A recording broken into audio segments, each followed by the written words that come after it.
केंद्रीय मंत्रिमंडल ने 30 लाख गैर राजपत्रित कर्मचारियों को बोनस देने का किया फैसला। सूचना प्रसारण मंत्री प्रकाश जावड़ेकर ने बताया कि कर्मचारियों को दी जाएगी एक मुश्त बोनस।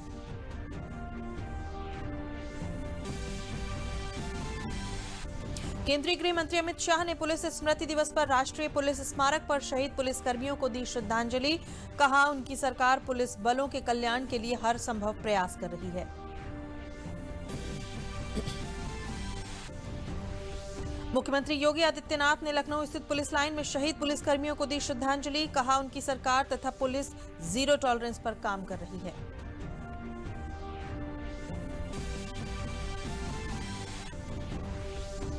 और अपर मुख्य सचिव स्वास्थ्य अमित मोहन प्रसाद ने बताया कि प्रदेश सरकार ने आयुष्मान भारत योजना के विस्तार को सैद्धांतिक रूप से सहमति दी। इस पर आने वाले अतिरिक्त खर्च को भी वहन करेगी सरकार। नमस्कार, मैं होलका सिंह और अब समाचार विस्तार से। आज नई दिल्ली में केंद्रीय कैबिनेट की एक बैठक हुई। बैठक के बाद केंद्रीय मंत्री प्रकाश जावड़ेकर ने बैठक में लिए गए फैसलों की जानकारी ली। केंद्र सरकार के 30 लाख गैर राजपत्रित कर्मचारियों को बोनस देने का फैसला लिया गया। केंद्रीय कर्मचारियों को एक ही किश्त में ये बोनस दिया जाएगा। 30 लाख केंद्र सरकार के कर्मचारियों को 3,737 करोड़ रुपीस का बोनस का भुगतान तुरंत शुरू होगा। बोनस मिलेगा 30 लाख कर्मचारियों को जो नॉन गैजेटेड है। 17 लाख कर्मचारियों को 2,791 करोड़ इतना बोनस मिलेगा। 13 लाख कर्मचारियों को नॉन प्रोडक्टिविटी लिंक्ड बोनस मिलेगा और उन्हें भी 906 करोड़ रुपए 906 करोड़ रुपीस बोनस के उपलक्ष्य में मिलेंगे। केंद्रीय गृह मंत्री अमित शाह ने आज नई दिल्ली स्थित राष्ट्रीय पुलिस स्मारक पर आज देश भर के ड्यूटी के दौरान अपना सर्वोच्च बलिदान देने वाले पुलिस कर्मियों को श्रद्धांजलि अर्पित की। इस अवसर पर गृह मंत्री ने परेड की सलामी भी ली। इस अवसर पर गृह मंत्री ने कहा कि पुलिसकर्मी हमेशा ड्यूटी पर रहते हैं और उनके लिए कोई अवकाश नहीं होता है। जब देश त्योहार मनाता है तब पुलिस वाले ड्यूटी कर रहे होते हैं।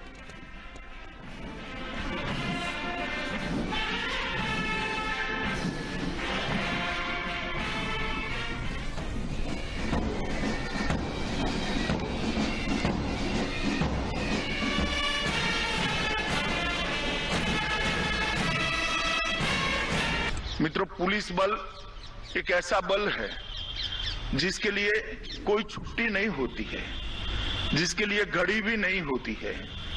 24 घंटे 365 दिन तैनात रहना पड़ता है। जब देश की जनता रक्षाबंधन का त्योहार हो, सभी अपने भाई बहनों को राखी बांधते हैं, एक दूसरे को शुभकामनाएं देते हैं। उनको मालूम नहीं है कि मेरे पुलिस बल का जवान चौराहे पर खड़ा रहकर आज भी ड्यूटी कर रहा है। इसके कारण ये त्योहार वो शांति के साथ मनाते हैं।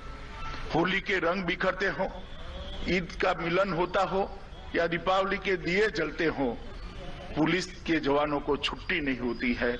वो अपनी ड्यूटी करते रहते हैं।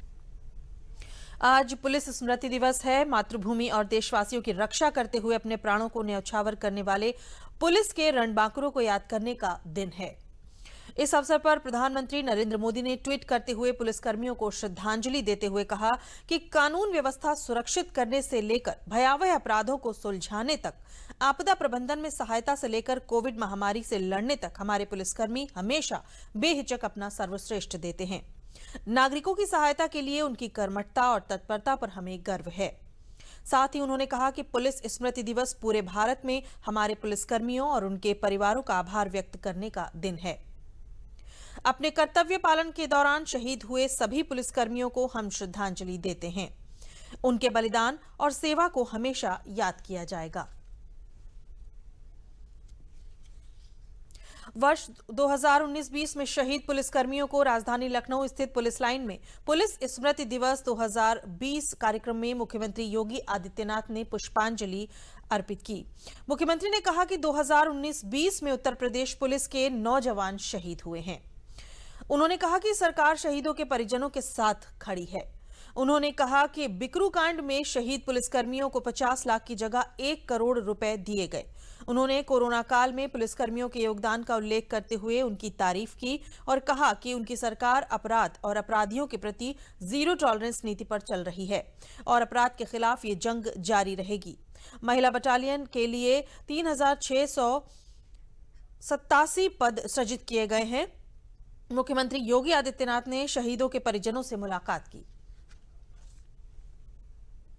हमारी सरकार द्वारा उत्तर प्रदेश पुलिस के मनोबल, कार्यकुशलता एवं व्यावसायिक दक्षता को बढ़ाने के उद्देश्य से ऐतिहासिक कदम उठाते हुए विगत 1 वर्ष में आरक्षी पुलिस के 49,568 पदों पर भर्ती की प्रक्रिया पूर्ण की जा चुकी है। इसमें से 14,000 रिक्रूटों को प्रारंभिक प्रशिक्षण 6 अक्टूबर 2020 से प्रारंभ हो गया है। पुलिस विभाग के विभिन्न अराजपत्रित पदों पर 1,292 कार्मिकों को पदोन्नति प्रदान की जा चुकी है। राज्य सरकार द्वारा प्रदेश पुलिस में 685 उप निरीक्षक नागरिक पुलिस, 14,000 आरक्षी पुलिस, तालिपिक संवर्ग के 154 पदों पर सीधी भर्ती के साथ साथ मृतक आश्रित के रूप में 81 विभिन्न पदों पर नियुक्त करते हुए कुल 14,920 शिक्षित बेरोजगार नवयुवकों को सेवायोजन प्रदान किया गया है।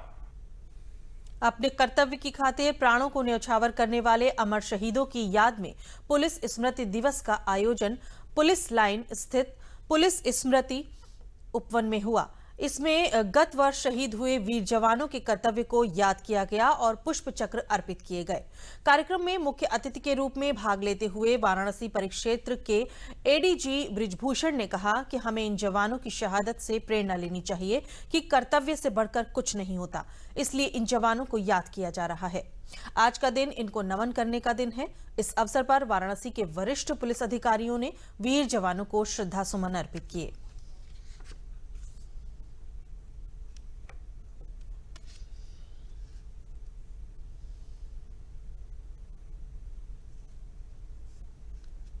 कर्तव्य और ड्यूटी के दौरान अपने प्राणों को बलिदान कर देने से ज़्यादा राष्ट्रभक्ति का कोई दूसरा उदाहरण नहीं हो सकता है।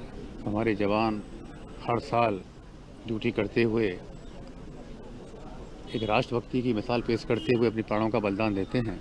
इससे हमारे जो बाकी साथी जवान हम सभी लोगों को एक और काम की है। इन्हीं के सम्मान में आज हम सब लोग यहाँ एकत्रित होते हैं। 21 अक्टूबर को उनको श्रद्धा सुमन अर्पित करते हैं, वो सम्मान देते हैं और इसके साथ साथ उनके परिवारजनों को भी ये विश्वास दिलाते हैं कि पूरा पुलिस बल हमेशा उनके साथ है, उनका परिवार हमेशा हमारा एक अंग रहेगा। समाचार अभी और भी हैं, लेकिन पहले लेते हैं ये विराम।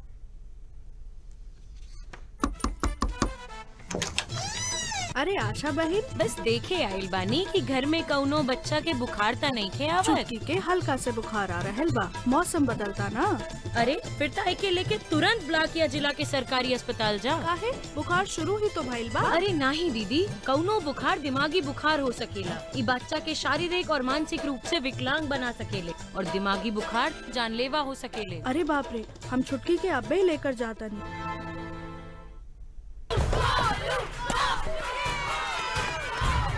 बैटिंग तो अर्जुन कर रहा है, तो सब गोलू के लिए क्यों चेयर कर रहे हैं?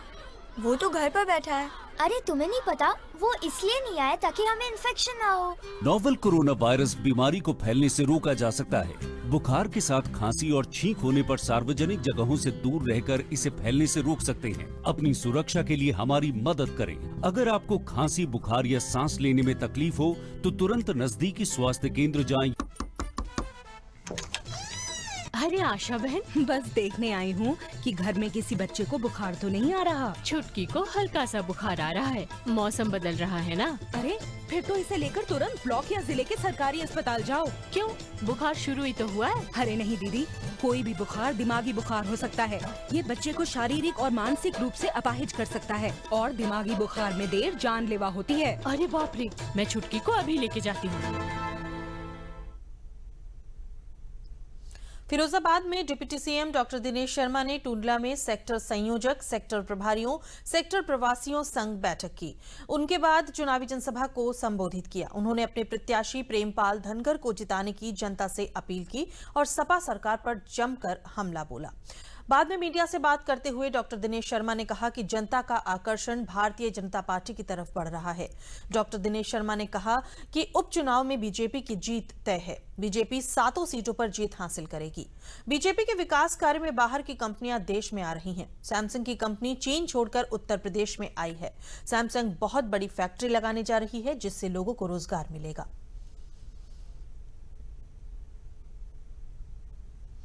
जिस तरीके से जनता का आकर्षण भारतीय जनता पार्टी के प्रति बढ़ा है, वो इस बात का परिचायक है कि जनता को योगी जी के द्वारा और मोदी जी के द्वारा किया गया विकास पसंद है। आज हमारे जगह जगह पर हमारे 100% कार्यकर्ताओं की उपस्थिति जो बूथ स्तर तक के हैं और सेक्टर स्तर तक के हैं, इस बात का परिचायक है कि सब एकजुट होकर कार्यकर्ता लग गया है और उपचुनाव में भारतीय जनता पार्टी की विजय 7 सीटों पर भारतीय जनता पार्टी की जो विजय है वो पूरी तरह निश्चित है। जो आज उत्तर प्रदेश में विकास कार्य हुए हैं, उनको देखते हुए मैं कह सकता हूँ कि तमाम बाहर की कंपनियां उत्तर प्रदेश में आ रही हैं। अभी मैंने सैमसंग का उदाहरण दिया कि सैमसंग चीन छोड़कर उत्तर प्रदेश आई है और उत्तर प्रदेश में बहुत बड़ी फैक्ट्री अपनी लगाने जा रही है और जिसका सीधा लाभ लोगों को रोजगार से मिलेगा। अपर मुख्य सचिव स्वास्थ्य अमित मोहन प्रसाद ने लखनऊ में वार्ता कर बताया कि 17 सितंबर से कोरोना संक्रमण लगातार कमी आ रही है। अपने सर्वाधिक संख्या 68,235, उससे 57% की गिरावट दर्ज की गई है। प्रदेश में इस समय एक्टिव केसेस की संख्या 29,364 रह गई है। प्रदेश में कोरोना संक्रमण से रिकवरी दर 92% से अधिक हो गई है। विगत 24 घंटों में संक्रमण के 2,464 नए मामले सामने आए हैं। इसी अवधि में उपचारित होने वालों की संख्या 3,332 है। तो अब 17 सितंबर से हमने देखा कि लगातार केसेस, हमारे एक्टिव केसेस कम हो रहे हैं, इनमें गिरावट आ रही है और आज जो हमारे एक्टिव इन्फेक्शन केसेस की अधिकतम संख्या थी 68,235, उससे 57% की गिरावट आ गई है प्रदेश में। इस समय एक्टिव इन्फेक्शन के केसेस की संख्या घट करके 29,364 रह गई है। अपर मुख्य सचिव स्वास्थ्य अमित मोहन प्रसाद ने जानकारी दी कि प्रदेश सरकार आयुष्मान भारत योजना का विस्तार करने पर सहमत हो गई है। प्रदेश के मुख्यमंत्री योगी आदित्यनाथ ने इस पर आने वाले खर्च वहन करने की भी स्वीकृति दी है।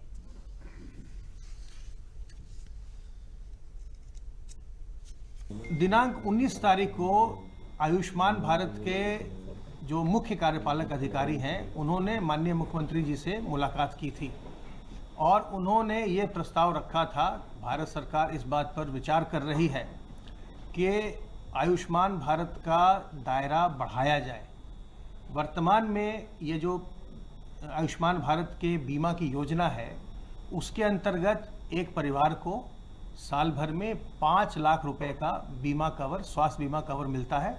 अगर किसी प्रकार की कोई बीमारी हो और अस्पताल जाना पड़ जाए तो 5 लाख रुपए का बीमा कवर सरकार के द्वारा प्रदान किया जाता है। अपर मुख्य सचिव सूचना नवनीत सहगल ने लखनऊ में बताया कि रोजगार के अवसर बढ़ाने के लिए प्रदेश में नई एमएसएमई इकाइयों की स्थापना के प्रयास तेज कर दिए गए हैं। 5,74,000 नए एमएसएमई इकाइयों से लगभग 22 लाख नए रोजगार सृजित किए गए हैं। श्री सहगल ने बताया कि मुख्यमंत्री प्रतिदिन किसानो54,000 की धान खरीद की समीक्षा कर रहे हैं और उन्होंने निर्देश दिया है कि अधिक से अधिक किसानों का धान खरीदा जाए। इस खरीद वर्ष में अभी तक 1,54,000 मीट्रिक टन धान खरीदा जा चुका है, जो पिछले वर्ष की इसी अवधि का 7 गुना है। इस समय प्रदेश में रोजगार के अधिक अवसर पैदा करने के लिए प्रदेश में नई एमएसएमई इकाइयों को स्थापना करने का भी बहुत तेजी से प्रयास चल रहा है।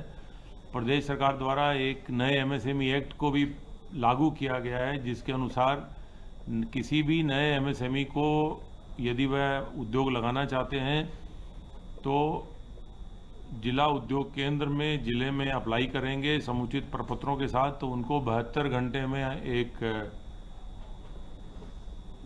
एक्नॉलेजमेंट पत्र दिया जाएगा। उसके प्राप्त करने के 1000 दिन तक वे अपनी इकाई को बिना किसी और विभाग से अनापत्ति लिए हुए शुरू कर सकते हैं। उन्हें 1000 दिन की छूट दी जा रही है कि वो इस दौरान अपनी अनापत्तियां सभी विभागों से प्राप्त कर लें। लगभग 5,76,000 नई एमएसएमई इकाइयों को 15,483 करोड़ रुपए के ऋण बैंकों द्वारा वितरण किए जा चुके हैं। इस प्रकार केवल नई इकाइयों से ही लगभग 22 लाख से अधिक रोजगार के अवसर प्रदेश में सृजित हुए हैं। समाचार अभी और भी हैं, पहले लेते हैं ये विराम। ये विशाल है ना, इसका सब प्रॉपर चलता है। कल उसके बैंक अकाउंट में 15,000 रुपए का फ्रॉड हुआ है, पता है? इसको तो कोई टेंशन ही नहीं होती है, देखना। टेंशन क्यों? मेरी कोई गलती नहीं थी। फिर भी फ्रॉड होने पर मैंने तुरंत बैंक को इन्फॉर्म कर दिया। आरबीआई कहता है अगर आपके अकाउंट से किसी ने धोखे से पैसे निकाले हैं तो बैंक को जल्द से जल्द इन्फॉर्म कीजिए। 3 दिन के अंदर इन्फॉर्म किया तो कोई नुकसान नहीं होगा। जितना लेट करोगे उतना ज्यादा नुकसान। और सुन, सब चलता नहीं है, प्रॉपर चलाना पड़ता है। आरबीआई कहता है जानकार बनिए, सतर्क रहिए। हरियाणा राज्य के बाद उत्तर प्रदेश में भी तेजी से बढ़ रहा है महिला रेसलिंग का क्रेज। मुजफ्फरनगर के गांव पंजेड़ा कला स्थित शहीद बचन सिंह कुश्ती एकेडमी में युवकों के साथ युवतियां भी अब मल्लयुद्ध का परीक्षण ले रही हैं। इनमें से कुछ युवतियां स्टेट और नेशनल लेवल पर गोल्ड और सिल्वर मेडल लाकर जनपद का नाम रोशन कर चुकी हैं। इन बच्चियों का सपना है कि वो ओलंपिक में गोल्ड लाकर अपने देश का नाम रोशन करें। इस एकेडमी में 50 से ज्यादा लड़कियां कुश्ती का परीक्षण ले रही हैं। 50 से ज्यादा लड़कियां मिट्टी और मैट पर सुबह और शाम कुश्ती के दांवपेच सीख रही हैं। इन बच्चियों का कहना है कि हमारे समाज में लड़कों की तुलना में लड़कियों को कमजोर समझा जाता है, लेकिन हम कमजोर नहीं हैं।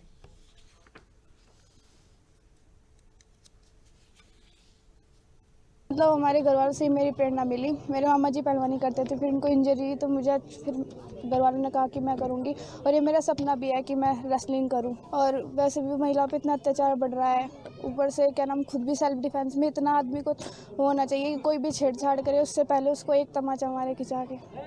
मैं यहाँ पे 3 साल से प्रैक्टिस कर रही हूँ। पहले गाँव में करती थी और 3 साल से मेडल भी लेके आ रही हूँ। स्टेट लेवल, नेशनल लेवल 2017 में मेरा ब्राउन्ज मेडल था, 2018 में अम्बेडकर नेशनल में गोल्ड मेडल था, और अभी 2019 में मैं सिल्वर मेडल लेकर आई हूँ नेशनल में से। अब मैं इंडिया कैंप भी कर चुकी हूँ और मैं अभी अपनी आगे की तैयारी के लिए मैं चाहती हूँ कि इंटरनेशनल जाऊँ, अपने देश के लिए खेलूँ। यहाँ 5 साल से करीब 5 साल के करीब हो गया अकेडमी चलते हुए, और यहाँ कम से कम 50 बच्चे प्रैक्टिस करते हैं। अपनी सुरक्षा के लिए, महिला सशक्तिकरण के लिए हम महिलाओं को कुश्ती सिखा रहे हैं। मुख्यमंत्री जी ने आज ही कहा कि भाई महिला सशक्तिकरण के लिए, इनकी सुरक्षा के लिए अभियान चला जाएगा, लेकिन हम 5 साल से चला रहे हैं। ये मल्लयुद्ध की जो प्रथा है वो आज तक चली आ रही है। ये हमने थाम रखी, हमारे पूर्वजों ने थाम रखी थी। तो यहाँ पे जो है महिला और पुरुष दोनों की रेसलिंग होती है। अभी यहाँ पे 50-60 लड़के लड़कियाँ दोनों प्रैक्टिस करते हैं सुबह शाम। 3 घंटे शाम को होती है, 2 घंटे सुबह। ये भारतीय खेल प्राधिकरण से अनुबंधित है। वाराणसी में प्रधानमंत्री के जन आंदोलन जब तक दवाई नहीं तब तक ढिलाई नहीं को समाज के हर वर्ग का समर्थन मिल रहा है। समाज सेवियों, मंदिर के महंत, डॉक्टर व जनप्रतिनिधियों ने लोगों से अपील की है कि जब तक दवाई नहीं तब तक ढिलाई नहीं। हाथों को साबुन से धोना और सैनिटाइज करना और 2 गज की दूरी बनाकर रहें। मुंह पर मास्क जरूर पहने और जब जरूरी हो तभी घर से बाहर निकले। देखिए, सरकार का ये जो कोरोना जो है महामारी जो प्राकट्य हुई है, ये दैविक आपदा से है या किसके द्वारा है, ये बहुत बड़ी विकट समस्या है। सरकार द्वारा या जन चेतना जगाए इन्होंने लोगों की। देखिए, अभी तक कोई जो है दवा नहीं बनी है, वैक्सीन नहीं बना है, तब तक आप लोग मास्क लगा के सोशल डिस्टेंस को पालन करते हुए अपना जो है बाहर निकले। प्रधानमंत्री के जन आंदोलन जो कि कोरोना महामारी को लेकर चल रहा है, उन्होंने कहा है कि जब तक दवाई नहीं आ जाती तब तक किसी भी प्रकार की ढिलाई नहीं करनी चाहिए। और हम भी सभी काशीवासियों से अपील करते हैं कि वे जब भी जरूरी हो, अति जरूरी हो, तो अपने घर से निकलें, और घर से निकलें तो मास्क और 2 गज की दूरी इसका पूरा ध्यान रखें। अपने हाथों को बार बार साबुन से अथवा सैनिटाइजर से इत्यादि से उसको साफ रखें। और इस नियम का जब तक दवा नहीं आ जाती, कोरोना छुआछूत का रोग है, तो जब तक इसकी वैक्सीन नहीं आती इससे बचाव जरूरी है। बचाव का जो भी कारण दिया गया है, मास्क जरूर लगाएं, 2 गज की दूरी मेंटेन करें, हाथों को बार बार सैनिटाइज करें या धोवें, ताकि आप खुद भी बचे रहें, लोगों को भी बचावें। गोंडा जिले के तरबगंज तहसील के सूकर खेत स्थित सुखनई नदी के तट पर पौराणिक मंदिर बाराही देवी उत्तरी भवानी पर मंदिर प्रबंधन सोशल डिस्टेंसिंग का पालन कराते हुए दर्शन करा रहा है। श्रद्धालु मास्क पहनकर बिना किसी मूर्ति को छुए दर्शन कर रहे हैं। श्रद्धालुओं का हाथ भी सैनिटाइज किया जा रहा है। यहाँ भगवान विष्णु ने बाराह का रूप धारण कर हिरण्यकश्यप का वध किया था, इसलिए इस मंदिर का नाम बाराही देवी पड़ा है। मंदिर महंत योगेंद्र दास व राघव दास ने प्रकाश डाला कि मास्क पहनकर और सैनिटाइज करके दर्शन कराया जा रहा है। प्रधानमंत्री के संसदीय क्षेत्र वाराणसी के सेवापुरी ब्लॉक का चयन नीति आयोग के द्वारा एक मॉडल ब्लॉक के रूप में किया गया है। ब्लॉक के पास स्थित बरनोली ग्राम के ग्राम प्रधान लोलार्क इस योजना के तहत सामुदायिक महिला शौचालय कॉम्प्लेक्स का निर्माण करवा रहे हैं, जिसकी संपूर्ण लागत 3,58,000 है तथा शौचालय का आधा कार्य हो चुका है। ये महिला सामुदायिक शौचालय पूर्ण रूप से तैयार भी हो जाएगा। इस शौचालय के निर्माण में कार्य करने वाले श्रमिकों को लॉकडाउन के बाद काम मिला है। प्रधानमंत्री को इन सभी श्रमिकों ने धन्यवाद दिया है। ये मोदी जी ने बहुत अच्छा काम दिए हैं हम लोग के लिए कि हम लोग का रोजी रोटी चल रहा है। बच्चे लोग जिला रहे हैं, खिला रहे हैं, इनका धन्यवाद हम लोग कर रहे हैं।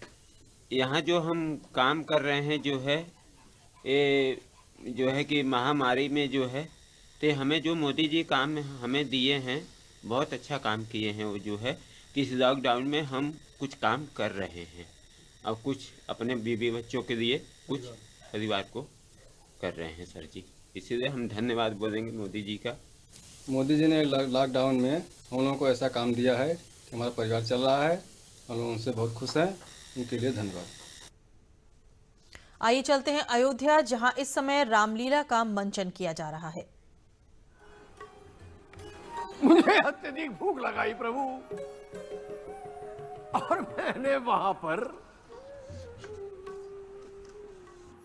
जामुन का एक बहुत ही विशाल वृक्ष देखा और उस पर ये मोटे मोटे जामुन देखे प्रभु, और उनको देखकर मेरी भूख और तेज हो गई और मैंने यहां से पत्थर उठाया प्रभु और ये जाकर जामुन तोड़ा। फिर मैंने एक और उठाया पत्थर और फिर मैंने दे मारा। जानते हो प्रभु क्या हुआ? क्या हुआ सुदीक्षण? एक भी जामुन न गिरा प्रभु। प्रभु मैं बड़ा ही चतुर हूं, मेरे दिमाग में एक चीज आई। मैंने ठाकुर जी को उठाया और अंगूठे में ऐसे लपेटा, ये घुमाया,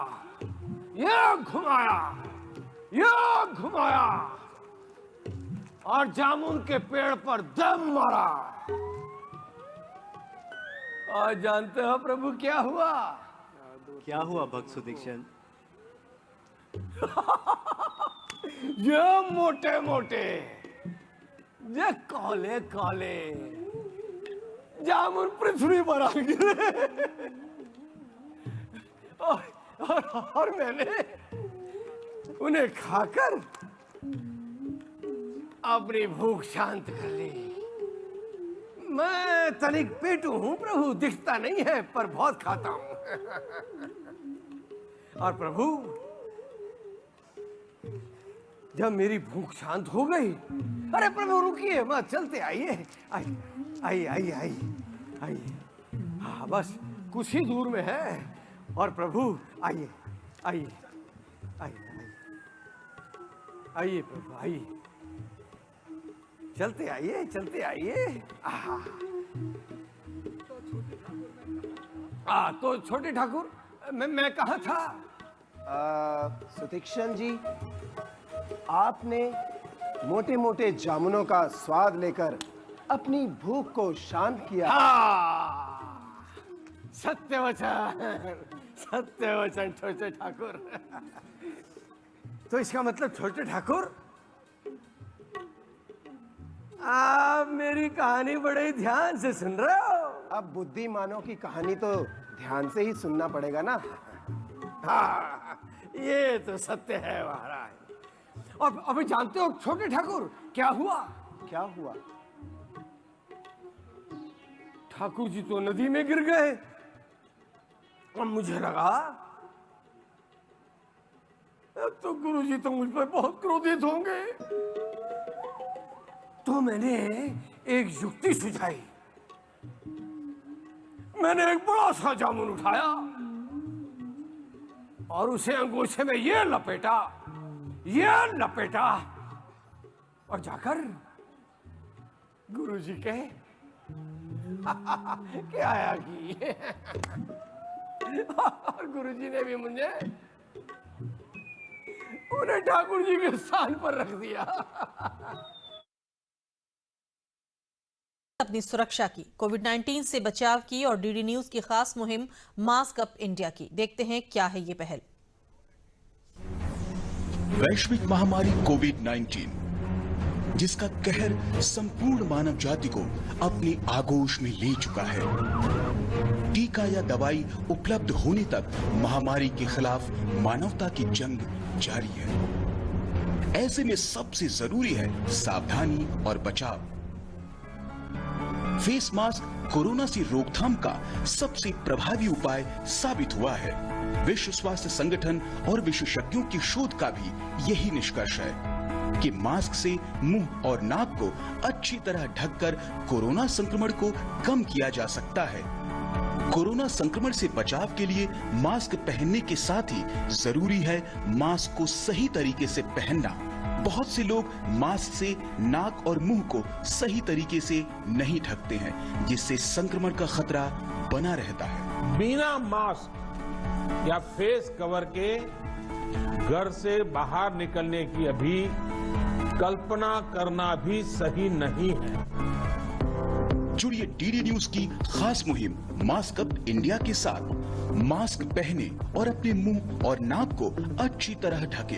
अपने परिवार के सदस्यों और दोस्तों को मास्क पहनने के लिए कहें। Mask up India, mask up India.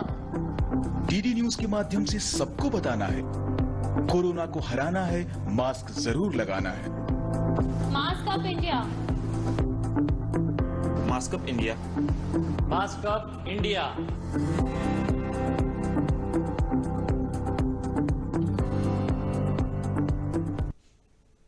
अंत में प्रमुख समाचार एक बार फिर। केंद्रीय मंत्रिमंडल ने 30 लाख गैर राजपत्रित कर्मचारियों को बोनस देने का किया फैसला। सूचना प्रसारण मंत्री प्रकाश जावड़ेकर ने बताया कि कर्मचारियों को दी जाएगी एक मुश्त बोनस।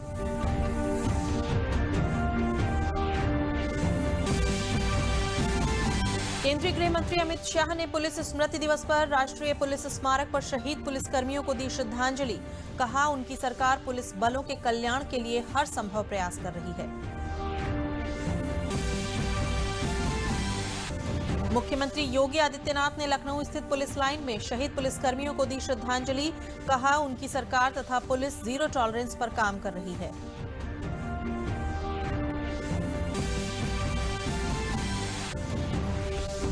और अपर मुख्य सचिव स्वास्थ्य अमित मोहन प्रसाद ने बताया कि प्रदेश सरकार ने आयुष्मान भारत योजना के विस्तार को सैद्धांतिक रूप से दी सहमति। इस पर आने वाले अतिरिक्त खर्च को भी वहन करेगी सरकार।